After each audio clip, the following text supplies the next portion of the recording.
Chart update 10th April 2020. Reminder, as a citizen of a free country, it is your right and duty to question your government's actions. We'll do charts in a second, but I just want to bring you up to speed on what I suddenly realized when the Bank of England kindly offered to lend us money. By now, many of you understand that the UK government and other Western governments, US, Canada, have lied from day one, as you'll appreciate if you've seen our core presentation and have been following these updates. The big question, which neither I nor anyone else could answer to my satisfaction, was why? Why invent an absurd number, 530,000 deaths? Back it up with a fraudulent report, 510,000 deaths, to get us into our homes, denying us our livelihoods, devastating the economy, and going off on a false crusade for testing, vaccines, chipping, more lockdown. It made no sense, and then it made devastating sense. It's all about money. No surprise, but where? Let's introduce you to the Marshall Plan, World War II, and then the virus meme 2020, and finally the Marshall Scam 2020. It's so elegant and simple, it's genius. For the price of a lie and a press conference, certain people are going to rake in billions. In the Marshall Plan, the premise was simple. Hitler rose to power, he went to war, and we stopped him. Stopping him required devastating Germany. Leaving Germany devastated is not a good idea. Large sums of money will be required to be spent. We, the US, will provide that money, some as loans, most as grants. Now fast forward to 2020 and the virus meme, UK. The virus rose in China. It's devastating the world and we need to stop it. Stopping it requires massive intervention, requiring devastated economies and medicines. Large sums of money will be required to be spent. We, the UK, do not have that money. We need a loan or a grant. Except, it's devastating the world and we need to stop it.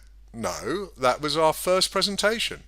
It's not devastating the world, not devastating our countries, and the claims for such are invented figures, massive exaggerations, and outright lies, pure and simple. Stopping it requires massive intervention. No, Knut Witkowski says put your OAPs in homes for 4 weeks, keep your children in school, and that's it. No intervention beyond that. Requiring devastated economies and medicines. No, beyond Hubei-based figures and Witkowski, our chart showed we were already out of crisis. We'll see how elegantly Herr Gates' recommendations fit in a second. Now the other part that mystified me a bit was why are e.g. Canada still lying with 10,000 to 20,000 deaths when it's more likely to be 666 to 2,000? And why is the government so absurdly determined to prolong a pointless and unnecessary lockdown? The answer, we're not done yet, and that is exactly right. It's got nothing to do with the virus. It's marketing, as simple as that. Every week more of lockdown is another week of bills that can't be paid. But nurses are still getting paid, right? Every medical initiative is more expense for the government. Every week of lockdown is more damage to the economy that will have to be rebooted to restore normality. But stimulus, where's the money going to be coming from? Precisely. This is carpetbagging on a global scale by people who think globally. We know, and Knut Witkowski knows, all we had to do was basically nothing. Here's the Witkowski-Mather scenario. Suggested the virus rose in China, it's going round the world and causing minor damage. Let it run its course, it'll be gone in 4 weeks. Except for the few directly affected, you won't notice. It costs very little, let's get the elderly into homes. This won't affect budgeting for government finance. There will be no need for special finance or measures. Just let it do the thing, like flu. And bravo to the Brazilian Premier who apparently has just said, it's a minor bout of flu, no special measures, or words to that effect. Over here in the UK, in the US and in Canada, it couldn't be more different. Drama and hysteria all round. Now step back and look at this from a finance minister's perspective. And notice the expenditures that Herr Gates, our Prime Ministers and the President are insisting we must look forward to, And remember, the sensible approach would have cost us nothing. Now we come to the Marshall scam, the UK version. Virus rising in China, devastating the world, we need to stop it. Stopping it requires massive intervention, requiring devastated economies and medicines. Large sums of money will be required to be spent.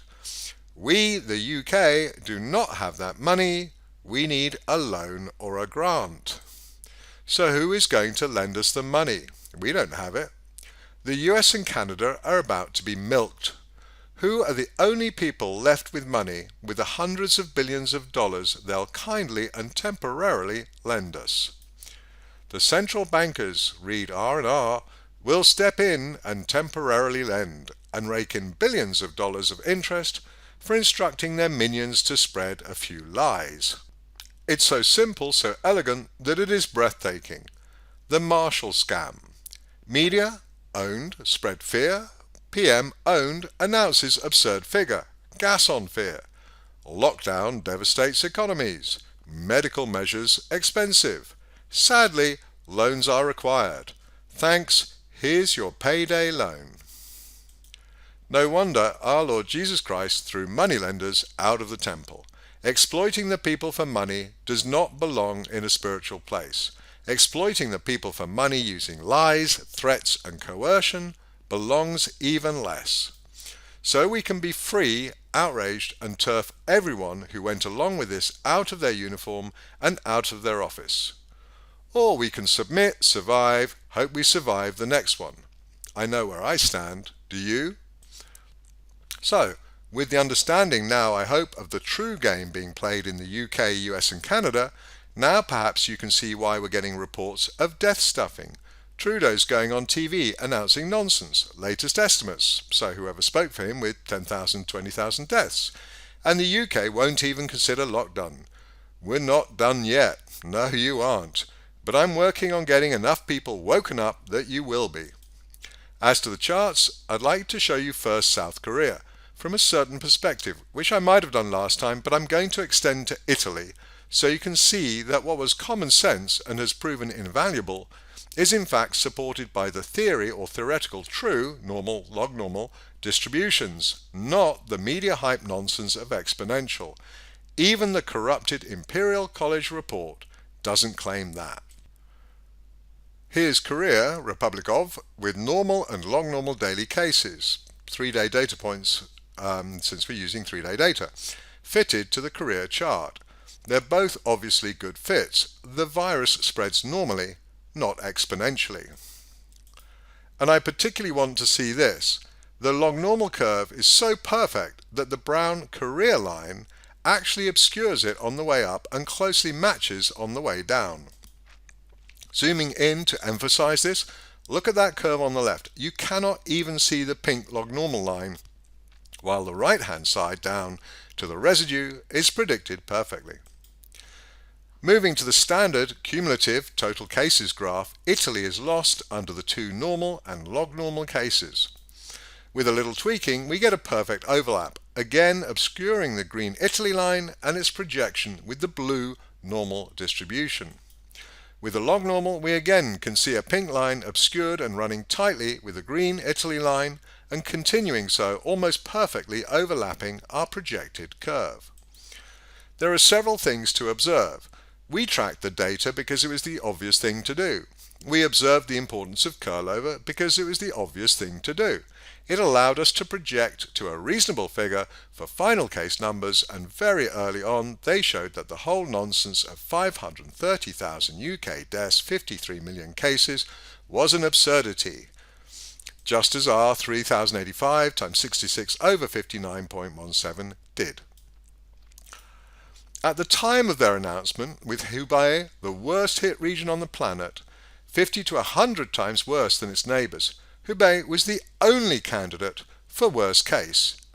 And to the British government, 3085 times 66 divided by 59 equals 530,000. The figures were absurd. The charts showed they were absurd. You were lied to get you into your homes, and we finally have the simplest of all reasons for both destroying the economy and pushing for entirely spurious health measures. Money. Someone is going to lend us a lot of money, and whoever does that is the one who benefits from the lies. It's as simple as that.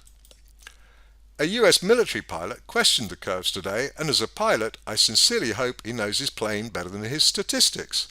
Look how the real curve is tracking our no lockdown curve perfectly. I mention the pilot because as a pilot in a plane, out of control, heading for the ground, I say the crisis is over once the plane is under control. You know where you're headed and it's not the ground. It doesn't matter that the plane is still descending. You're back in control, the adrenaline rush is over, and now you can plan. The government had the information to plan for 134,000 cases absolute even before lockdown. It served them to put you in a box, and now you know why. Or if you have another explanation that fits, a bit like our curves, go ahead. I'm all ears. Now the irony here is that the fit is too perfect. The brown box is lockdown, 26th March. The light blue is the 6th day, the earliest data point, given 5 to 10 day incubation period, when the curve should have shifted. It didn't. Then we have the 9th day, 4th of April, at the end of the incubation period. We definitely should have seen a drop in cases. We're all stuck in our homes, and yet again we didn't. Now we're a week further on, 6 days, and still no deviation from our projected path, which we locked on the 26th precisely for this reason. Italy is unlocked from last data point. UK is locked to the 26th of March, lockdown. That is absurd, if darkly amusing. 66 million people trapped in our homes and zero effect on cases. Amazing. Now there are a couple of things to consider as we look for an explanation.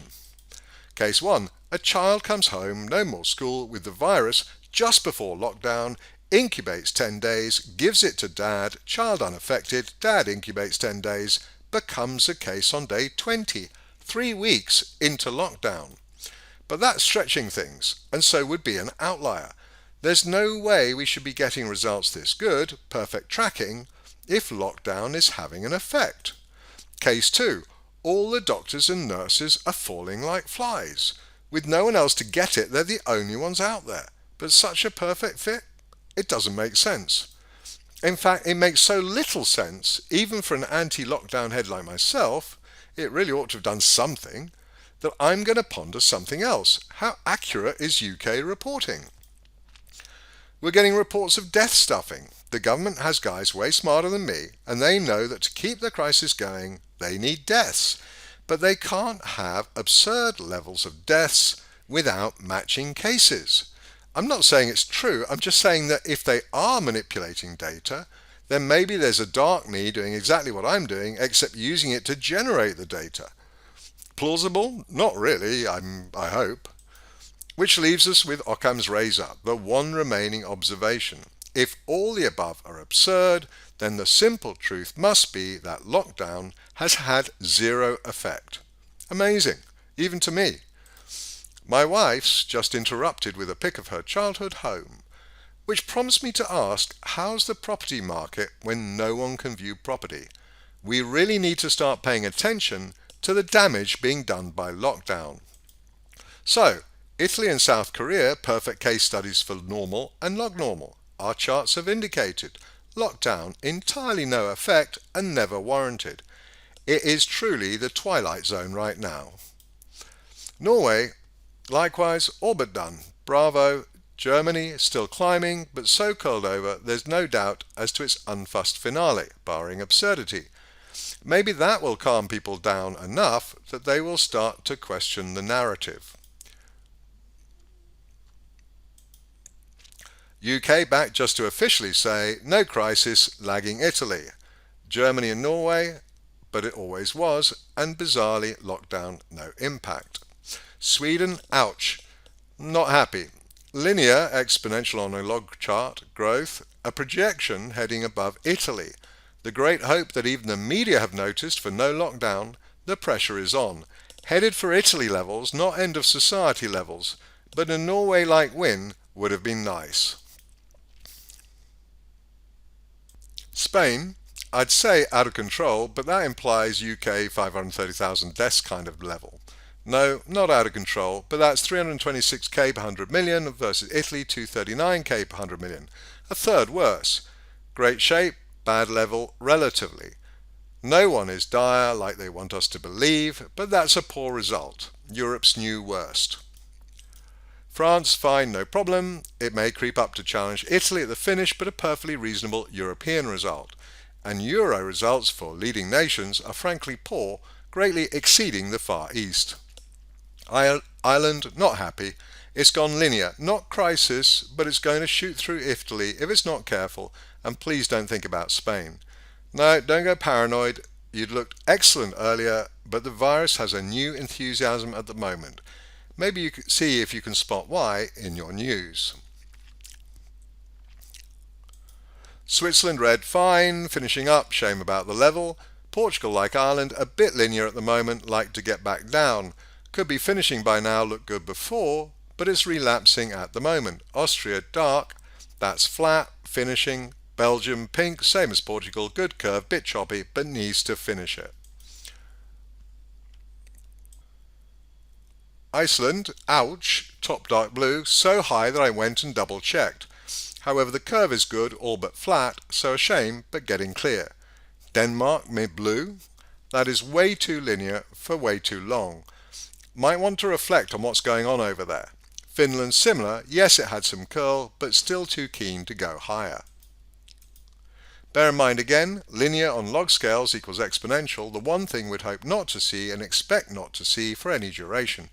Greece, nothing alarming and from a very low level, headed for an excellent result. Russia, red, ouch, linear, even accelerating slightly, but from a low level. Turkey, blue, good curl over, might settle at not far beyond Hubei. Netherlands, brown, not in danger, but going to be Italy-like before it settles. Malta, pink, linear, and now an uptick. Not happy about that. Croatia, gold, was looking good, but going linear. Back down, please. Hungary, purple, wobbly, but linear climb from low levels. Not dangerous, but not what we want to see. Poland, pale blue, had been nearly linear for a while. Hint of a curl, want that to come down properly. Look at these curves from the Far East. While we're doing the shouting, they're quietly getting results far better than us by an order of magnitude, 10 times, 20 times. Thailand red, heading for flat, keep going. Malaysia pale blue, nice curl, a bit gentle, but at a very low level. Korea dark blue, flat and finished. Only Japan pink is disappointing. Long linear trend now, albeit from a low level. 4,000 cases per 100 million versus 230,000 cases per 100 million Italy, basically 50 times better. Philippines pale blue, excellent, a bit more like that, should be flat. Vietnam dark blue is essentially flat. Maybe send a pic to Trump. Singapore red, ouch, high, near European levels and curling up, not down, accelerating contagion. Not good.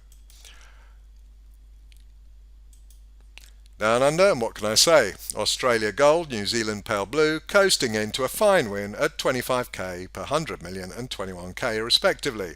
5 times better than Hubei, 10 times better than UK. From what I've heard, you've got some debts to pay with your politicians. Otherwise, crack one open and put a shrimp on the barbie. There's a problem with this chart. Can you spot it?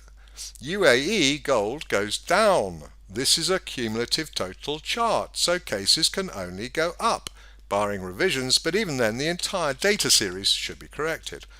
Sure enough, I had 198, not 98.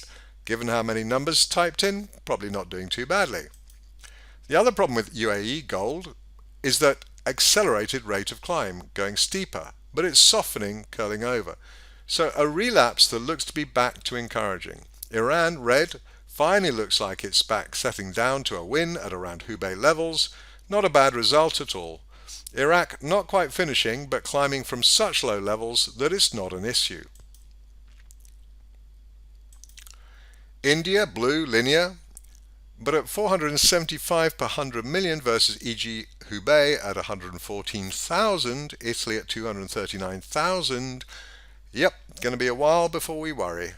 Like China, it'd be interesting and useful to have a regional focus, but it's just not an issue for them right now.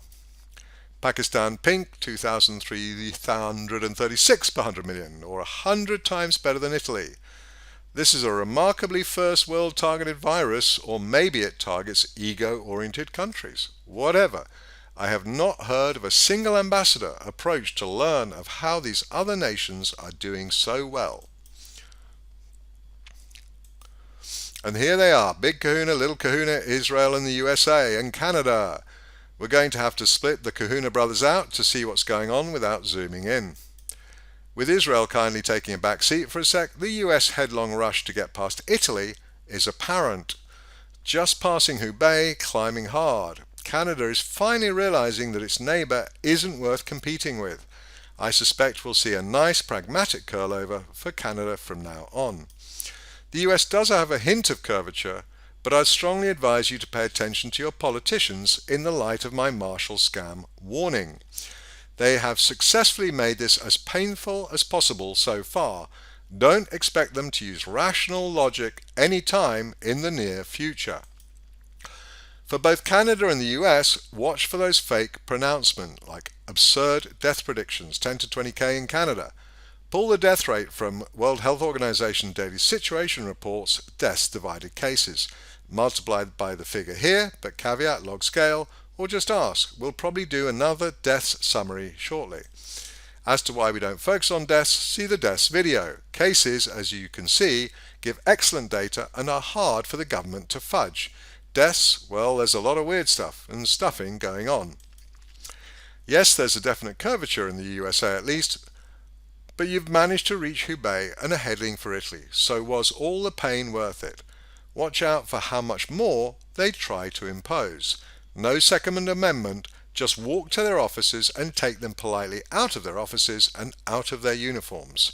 Just saying. Bravo el Presidente, or whatever that should be in Brazilian. Looks like leadership of the free world just passed to South America without a shot being fired. Let's hope that curve, red, continues to back the Brazilian president's ballsy position. I'd be careful about eating soup for the next month. Independent leaders tend to be frowned upon, but hey, amazed and delighted. The curve looks good, hopefully it'll curl stronger shortly. Mexico dark blue, a bit too linear for my liking, but from a low level. Israel, apologies, pale blue, looking good. Ecuador looks like an exotic dance, but stabilizing a bit. Straight, really needs to be curling over. Barbados mauve looking good, a nice finish please, look forward to seeing you in August. South Africa, gone linear but at a massively reduced rate and low level. Back down, but not even as bad as the escapee lockdown China provinces. China overall pale grey, not a concern. Algeria, pale blue, has been fairly steep, but that's definitely a tick down. If that turns into a proper curl over, would look good. That's it. Next data point the 13th, out on the 14th. If you have a legitimate interest in a country, email us and let us know. We're at 40 plus countries now, not sure I want to do 160 more. A heads up in particular for the US, UK and Canada, if it isn't obvious already, the politicians will push their version of the virus until you start to rebel. Then they'll back down and, hey, we'd advise continuing, but if you really can't be patient enough and want to put lives at risk, if you don't rebel, say goodbye to society. Thank you for listening or watching. I'm Andrew Mather, a 60-year-old Brit, mathematician, financier, technologist, husband, biker, pilot, healer, whatever. Bunch of stuff. Take care. Feel free to get in touch, andrew@peerlessreads.com or andrew@amather.com. Either should get to me.